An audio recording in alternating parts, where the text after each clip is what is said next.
Akkam jirtu fayyaa keessanii har'ammoo qormaata intiransii bara 2015 waliin hojjenna. Kanaaf history Hamlee 2015 Ethiopian calendar or July 2023 Gregorian calendar. Kanaaf qormaata bara 2015 kana paartiiwwan gurguddoo sadiitti qoonnee ilaalla. Part 1 up to question number 21, part 2 and part 3 and part 4 dhumarratti ilaalla waan ta'eef. Kanaaf isin gama keessanii YouTube hambaa subscribe, share, comment gochuun jalqaba.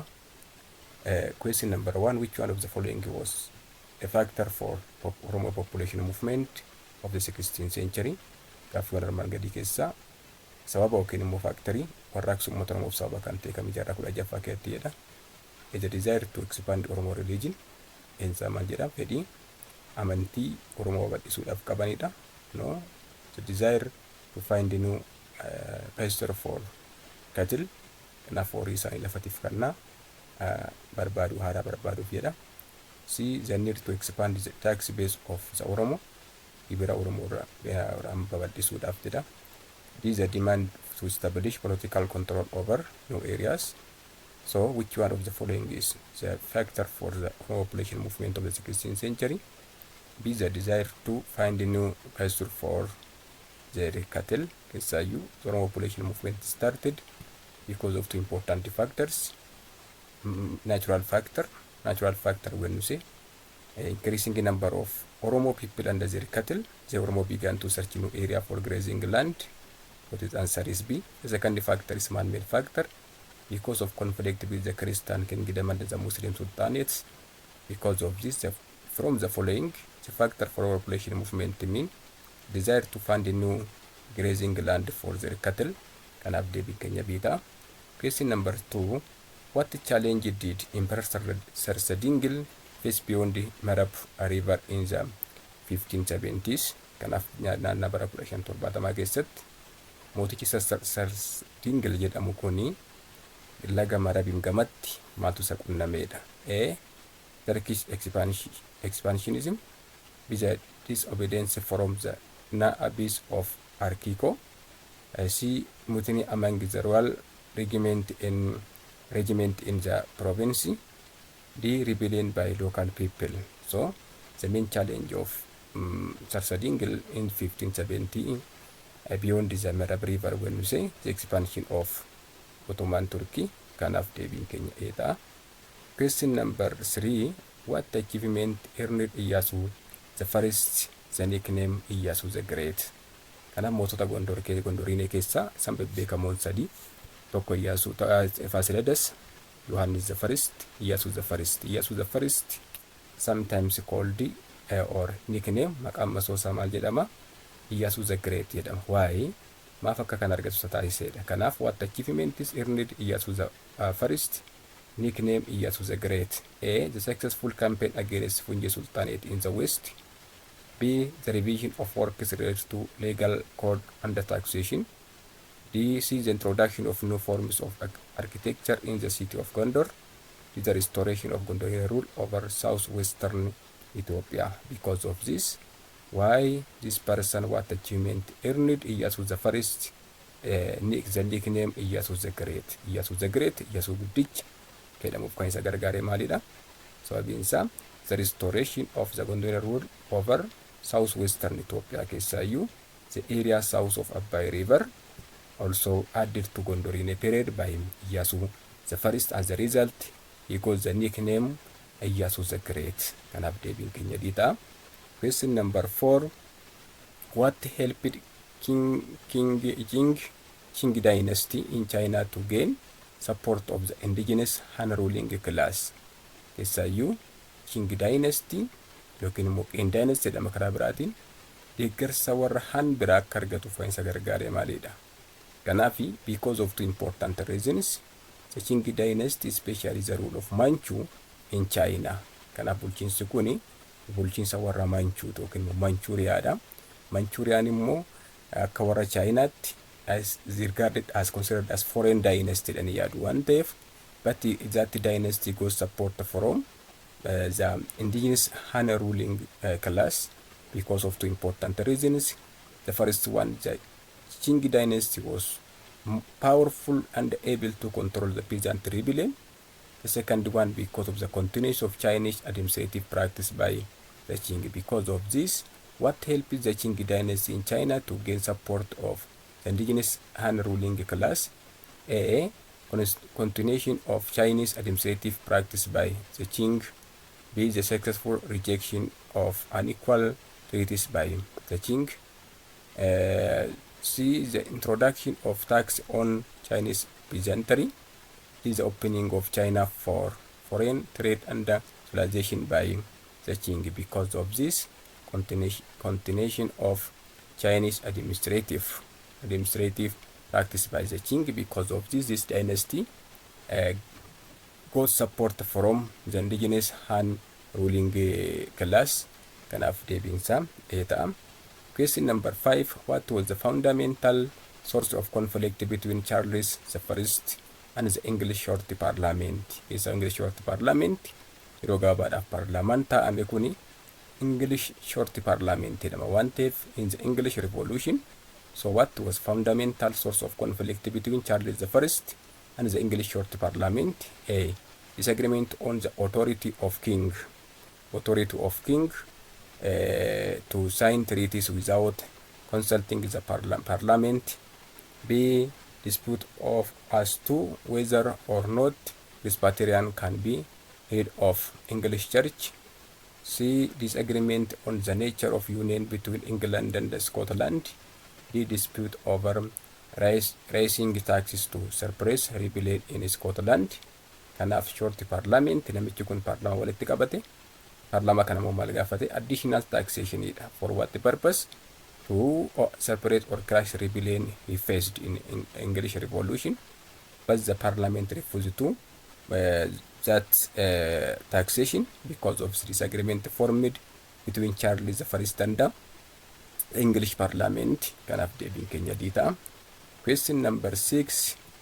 Which of the following is dominant idea among Enlightenment thinkers? You know, Enlightenment, intellectual movement in Europe. Which of the following is dominant idea among the Enlightenment thinkers? Kanaaf jarreen kana gidduutti dominant idea kan ta'e moo yaani wal fakkaatan kan warra Enlightenment thinkers kun maalidha? A. Man can attain salvation only through good work. Namni jireenya bara waaqinoo fayyummaa kan argatu karaa hojii gaarii hojjeteen jedha. No, that Enlightenment is not about religious issue. The second one, it is intellectual movement. Human can achieve progress through application of reason. Reason is one of the most important factor or the attention or emphasis of what Enlightenment thinkers during that period. C. Democracy is the best form of government. Some of them also supported republic form of government. Others also democratic form of government, not common idea based on form of government among them Enlightenment leaders. The religion is important for social cohesion. Amantiin tokkummaa yookiin immoo social cohesionidhaaf murteessaa inni yaadudha. This is also not about religion. The main target is about reason. Because of this, humans can achieve progress through application of reason. Kanaaf deebiin keenya B ta'a. Question number 7. What was behind the outbreak of Latin American Revolution in the early 19th century? Kanaaf revolution America kana duuba maaltu jiraadha? Not the cause behind outbreak of Latin American Revolution in the early 19th century. Kanaaf jalqabiinsa Latin American Revolution kana duuba maaltu jira waan ta'eef kan jedhuuf A. Implementation of Monroe Doctrine by the USA. B. The redivision of Latin America between Spanish and the Portuguese. D. The decline of French rule in Atlantic colonies. The ideas generated by Enlightenment thinkers. Kanaaf what was the factor or the main reason behind the outbreak of Latin American Revolution in the 19th century was ideas generated by Enlightenment thinkers. Kanaaf deebiin keenya diita. Question number 8. What was the common feature of the 1848 revolution in Europe? Europe revolution bara 1848 gidduu wal fakkeenyi isaanii common feature isaanii maalidha? Kanaaf A. They were inspired by the idea of establishing a liberal government. B. They were primarily led by collision of youth groups under bourgeoisie. C. They drew inspiration from the successful revolution in America. D. They ultimately failed because of division among leadership on future goals. So, the common feature of the 1848 revolution in Europe was because establishing a liberal form of government. Kanaaf fedhiin isaanii mootummaan gosa liberal form of government hundeessuu barbaadu waan ta'eef common feature of this revolution in Europe in the 1848. So its answer is A. Question number 9. Who was responsible for the end of Fungi Sultanate? Keessaayyuu Fungi Sultanate naannoo Suudaan bulchaa kan ture Ornubiyaa akka inni xumuramuuf yookiin immoo akka inni gara dhumaatitti dhufuuf yookiin immoo kufaatii Fungiif sababa kan ta'e eenyudha? A. Abdallah B. B. Iyyaasuu the first. C. Amaaraa Dunquus. D. Muhammad Ali. Kanaaf Muhammad Ali conquered Nubia in 1820. 1820s keessaa naannoo bara 1821tti warra Egypti keessaa Muhammad Ali dhufee Suudaan yookiin Nubiyaa ni qabate. Fungi Sultanate declined because of the invention from Egyptians under a person called Muhammad Ali. So this answer is D. Question number 10. Which of the following explain Egypt's prosperity under Mamelukes? Which one of the following explains Egypt's prosperity under the Mamelukes? A. The successful participation of Egypt in crusade. Tokkoffaan Egypt crusade keessatti hirmaachuu ishiiti. B. The decline of Ottoman control over Mediterranean. Ottoman Turkiin Mediterranean qabachuu keessatti kufuusaati. Decline of Ottoman. Egypt's participation in trans-Saharan trade. D. The construction of canal across the Red Sea. So, which one of the following explain Egypt's prosperity under Mameluk? Keessaa Egypt bara Mamelukitti dinagdeen Egyptiyaanota sirriitti guddate waan ta'eef sababanni guddaan maaliin achi keessatti the Mamelukes control trade mean indicate about the prosperity of Egypt under Mamelukes. Kanaaf deebiin keenya sii ta'a. Question number 11. People were responsible for invading India in the 14th century. A. The Han. B. The Arabs. The Mongols. D. The Huns. Kanaaf deebii Huns warra ta'an yookiin immoo nuti Huns Mongols invaded Egypt in 14th century. Kanaaf deebiin keenya sii ta'a. Question number 12. Which one of the following is a central Cushitic language? Unit Cushitic language divided into 4 important branches: Eastern Cushitic, Northern Cushitic, Central Cushitic. Jedhamanii bakka afuritti qoodamu waan ta'eef, for example, Gedo and Burji, C. Beja, D. Belen. Which of the following is a central Cushitic language? A. Gedo, B. Burji, C. Beja, D. Belen. So when we come to Gedo and Burji are the Eastern Highland Cushitic isaan kuni Eastern Cushitic irratti ramadamu. Beja mean Northern Cushitic. C. D. Belen mean Central Cushitic. Keessaayyuu Central Cushitic kan jedhaman kan akka afaan Bileen in Eritrea, Agawu, Hawwinya, Hamtang and Qimaan. Isaan kun afaan maaliiti? Central Cushitic irratti ramadamu waan ta'eef from this one a Central Cushitic language. Question number 13. Where was the ancient state of Punt located? A. The eastern coast of Red Sea. B. On the Swahili coast. C. In the northeastern Africa.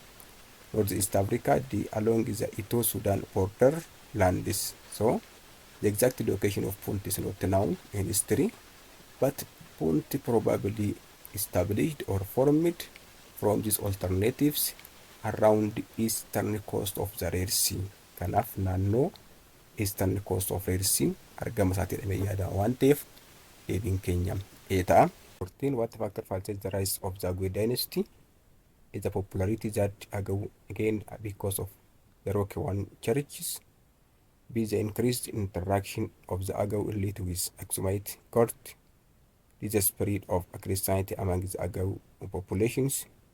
D. The shift of the major trade route from Masawa to Zaila. Kanaaf as keessa sababa ka'umsa yookiin immoo warri Zagwe dynasty, that means Agaw rule, came to power sababa kan teekamedha. A. The popularity that Agaw gained because of Rocky One church.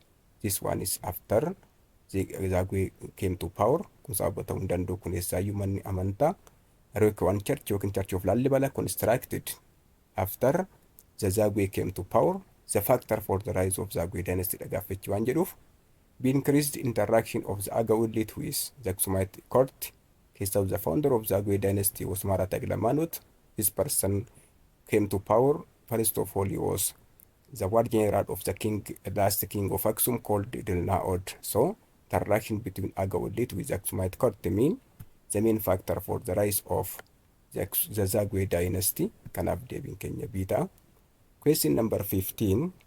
Which of the following was the characters of Renaissance humanism? You know Renaissance humanism? Humanism mean new idea or new study which started during the Renaissance. So, which one of the following was the characteristics of Renaissance humanism? A desire to recreate Roman Empire. Fedhiisa Roman Empire deebi'anii hundeessuuf qaban jedha. No, the study of classical Islamic literature.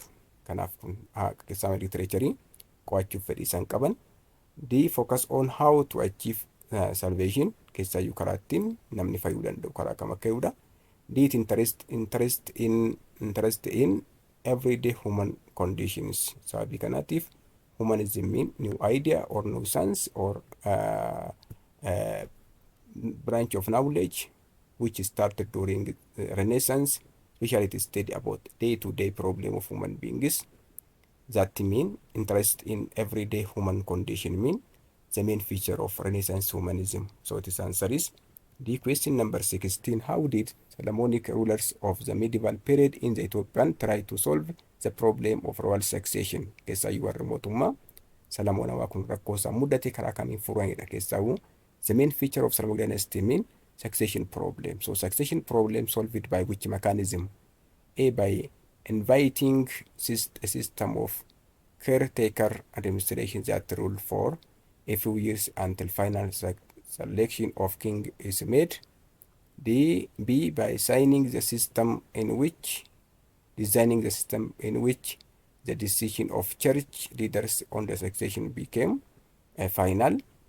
C, by developing prison system for male royal prison system in which male descendants of the monarch were kept.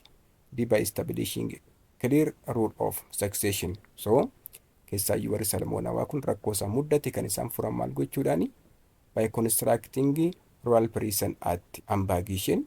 Kanaaf deebiin keenya sii ta'a. Kanaaf rakkoon kun karaa kamiin furame? Dhiira kan ta'e hunduu amma sanyiin mootii yookiin immoo mootiin tokko ijoollee 5 qaba oote arfan isaanii mana hidhaa keessa taa'u achitti eegamu waan ta'eef that means the royal succession of the problem of succession of the Solomonic dynasty solved by developing a prison system for male royal prison system in which male descendants of the monarch were kept. Kanaaf ijoollonni kan mana hidhaa taa'u tokko immoo bulcha waan ta'eef deebiin keenya sii ta'a. Question number 17. Which one of the following was a characteristic feature of the Muslim Sultanate of medieval Ethiopia? Kanaaf their economy was mainly dependent on trade. B, the rulers exercised limited power and authority. C, their populations were made up of Muslims and Christians. D, the ruling class were immigrants from Arabia. So, the main characteristic feature of the Muslim Sultanate of Ethiopia mean their economy was mainly based on dependent on trade. Keessaayyuu dinagdeen isaanii mixed economy dha. That means agriculture and trade. But the economy of Muslim Sultanate in Ethiopia mainly depend on trade. The rulers exercise limited power and authority dha. No, the rulers of the Muslim Sultanate exercise both religious and political power at the same time. Kanaaf deebii ta'uu hin danda'u. The population were made up of Muslims and Christians. No, again the population were Muslims. These ruling class were immigrants from Arabia. No, kanaaf deebiin keenya eetaa. Question number 18. Which one of the following is true about the kingdom of Kaffa? A, it was ruled by a king who had limited power, not limited power. B, it was created by invaders from neighboring area, not by a neighboring area. It had a dynasty that came from Manjo clan, somewhat Minjo. jechuudha. Karaa bitee had developed an efficient system of defending this territory. So which one is true about that of Kaffa? Kaffa was independent state until 1897 because it developed an efficient system of defending its territory. Kanaaf deebiin keenya kanaaf ta'a. Question number 19. What was the main cause for the expansion of Christian kingdom in the medieval period? Kanaaf mootummaan Christian kingdomiin kun daangaa saba bal'iffachuudhaaf sababa kan ta'e kamidha? A determination to restore the lost territory of Axumites. The Axumite B ambition to acquire slaves for export to Arabia. DC desire to expand its resource base. D the need to expand Christianity. Keessayyuu the main feature of Solomonic dynasty territorial expansion. The first one for economic purpose, controlling the lateral route. Their interest, again addition to that economic interest, the need to expand Christianity was the main cause for the expansion of Christian kingdom in the medieval period. Kanaaf desire to expand its resource base, the need to expand Christianity. Kanaaf deebiin keenya maal ta'a? Christianity bal'isuuf fedhiin isaa inni guddaa waan ta'eef gara kamitti keessaayyuu gara saawusanni part of Itoophiyaatti fedhii isaan qaban amantii keessanaa bal'isuu fi kanaaf deebiin keenya ta'a. Question number 20. The Christian kingdom under the Sultanate of Adal in the 15th and early 16th century. It is not a clear question. Gaaffiin kun ifaa miti. Kanaaf kana bira darbina. Christian kingdom under the Sultanate of Adal in the 15th and 16th centuries. Jedha waan ta'eef koosii gaafate. Waan gaafate hin beekamu waan ta'eef. This one is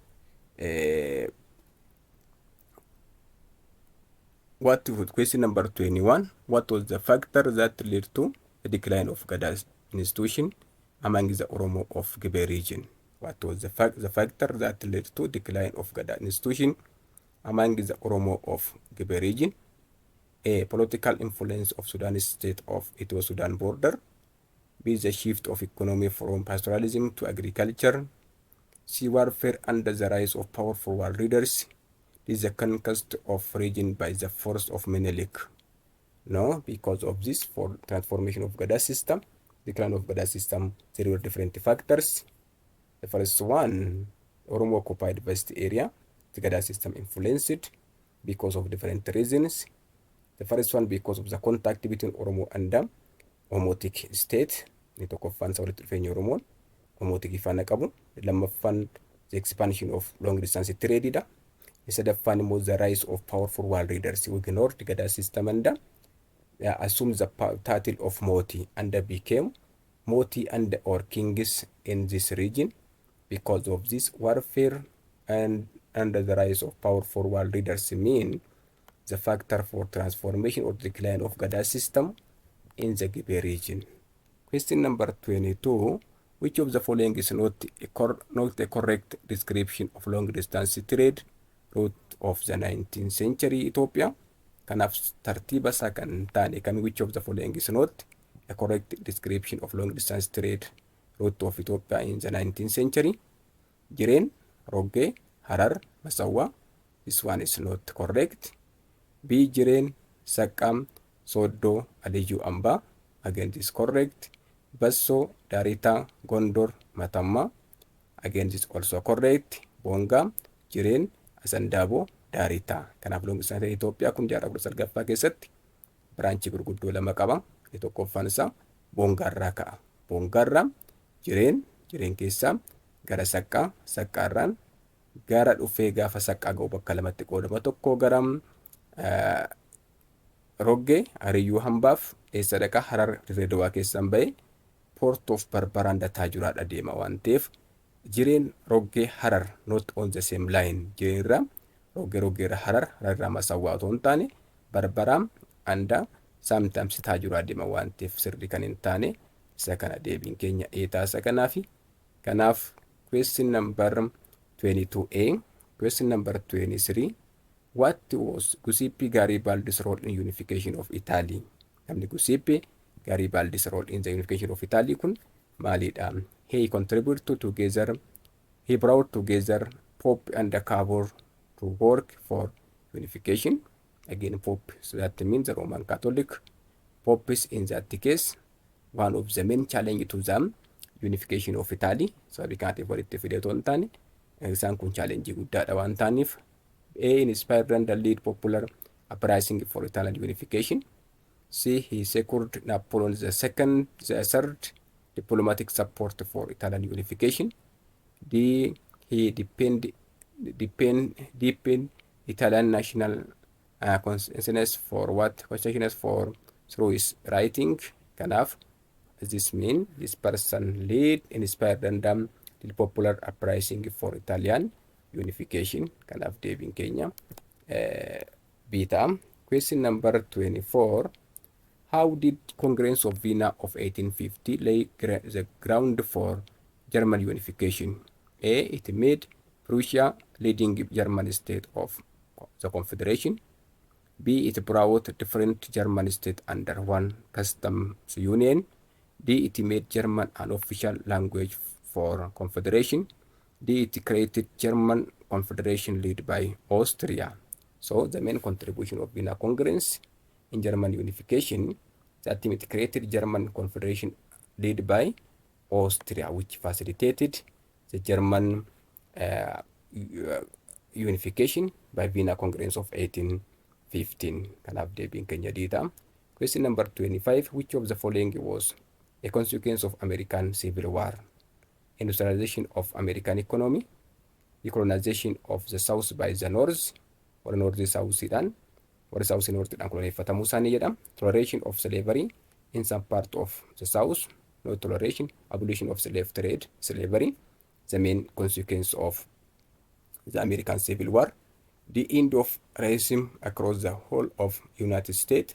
Still now in America there is also racism. Racism that means gosummaan uummata biraa keessa jira waan ta'eef. Kanaaf this consequence mean industrialization of American economy. Kanaaf deebiin keenya eetaa.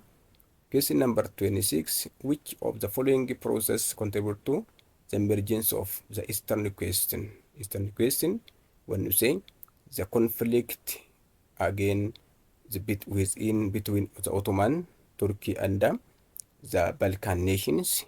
This one is Eastern question. The involvement of European powers in that question also the main feature of Eastern question. So the discovery of all territories, which of the following process contribute to the emergence of the Eastern question?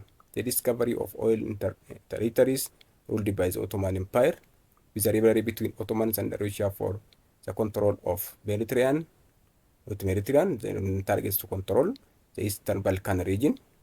The spread of nationalism among the Slavic people of Ottoman Empire is the expansion of Austrian Empire to lands that were previously under the control of Ottomans. The expansion of Austrian Empire to lands that were previously under the control of the Ottomans. There was disagreement or rivalry between Ottoman and Russia in that case, but not to control Mediterranean Sea. Naannoo kana qabachuuf otoo hin taane naannoo Eastern yookiin immoo Balkan region qabachuuf gidduu isaanii dorgommiin jira. Kanaaf deebiin keenya maal ta'a? The spirit of nationalism among Slavic people of Ottoman Empire ta'a waan ta'eef deebiin isaas ta'a. Question number 27. How did Tewodros II came to power? Tewodros II namni yookiin immoo Kaasaa Haayiluun karaa kamiin aangootti dhufe? Akkamitti aangootti dhufe? A. By defeating his opponents through military means. B. By gaining the support of the Orthodox Church. C. By claiming he was Tewodros of the Fekere Jesus. D. By using British diplomatic support. So this person came to power by defeating his opponents, especially Tewodros came to power. He defeated his opponents at different battles. The Battle of Aishal, the Battle of Darazge, the Battle of Gurambam, and the others fought by Emperor Tewodros, and they came to power. Kanaaf deebiin keenya ta'a. Question number 28. What was the significance of Battle of Assam for Kaasaa Mirchaa of Tigray? Kaasaa Mirchaa, that means who came to power as Emperor Yohannis IV. So what was the advantage of the Battle of Assam for Kaasaa Mirchaa of Tigray?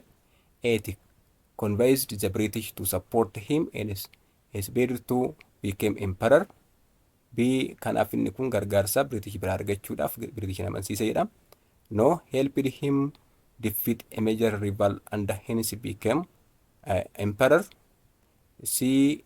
It convinced him to modernize his army if he wanted to become emperor. D. It helped him become the sole governor of province of Tigray. Kanaaf deebiin keenya biita. Sababiin isaa dorgomaa isaa kan ta'e yookiin immoo faallaa namicha kanaa kan ta'e a person called Waaqshuum Goobazee Gabramadiin of Lasta who was Taglagorgis defeated at the Battle of Assam. Sababii kanaatiif this Battle of Assam helped him to defeat a major rival and hence became emperor. Kanaaf nama Taglagorgis jedhee aangootti dhufe kan injifachuun aangoo qabate waan ta'eef Battle of Assam mean advantage inni qabu isa kanaadha. Question number 29. What strategy did Minilik use in expansion to the south prior to 1889? Bara 1889 duratti 89 jechuun when he became Emperor of Ethiopia. Before 1889 he was King of Shawa or Negus of Shawa. So what strategy Minilik used? Kanaaf A. Overwhelming force across the whole region naannoo hundattuu humna fayyadameedha.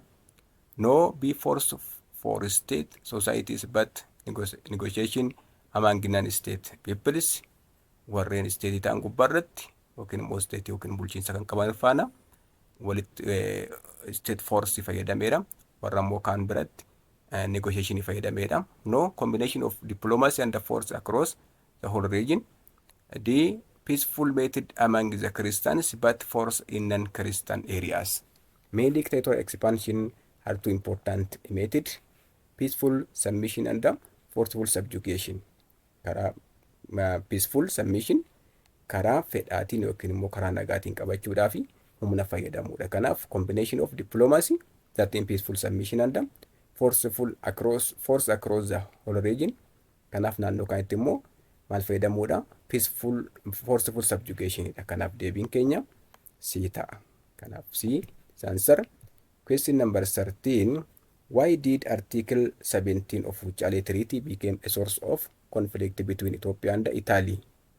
Kanaaf why did Article 17 keessaayyuu Article 17 kun maaliif sababa waraana yookiin wal waraansa Itoophiyaadhaa fi Itaalii maaliif ta'edha jedhama. Kanaaf Wuchale Treaty yuuna artikelii lamatu kan sababa ta'e waan ta'eef artikelii 17ffaa gaafa laallu A. Because the Italian virgin states that Ethiopia has agreed to become Italian protectorate. B. Because the Amharic and Italian virgin did not agree on the boundaries of the two states. This is not Article 17 about boundary mean Article 3. Kun Article 3 dha. Kanaaf Article 17 dha gaafatamaa jirra waan ta'eef. D. C. Because Italian version suggests that Minilik had agreed to give Malation to Italy.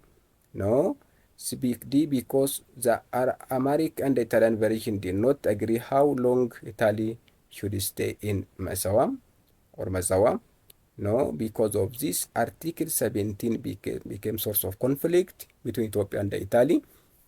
That in which treaty, Article 17 became source of conflict between Ethiopia and Italy because Italian version says that Ethiopia has agreed to become an Italian protectorate. Kanaaf deebiin keenya A ta'a.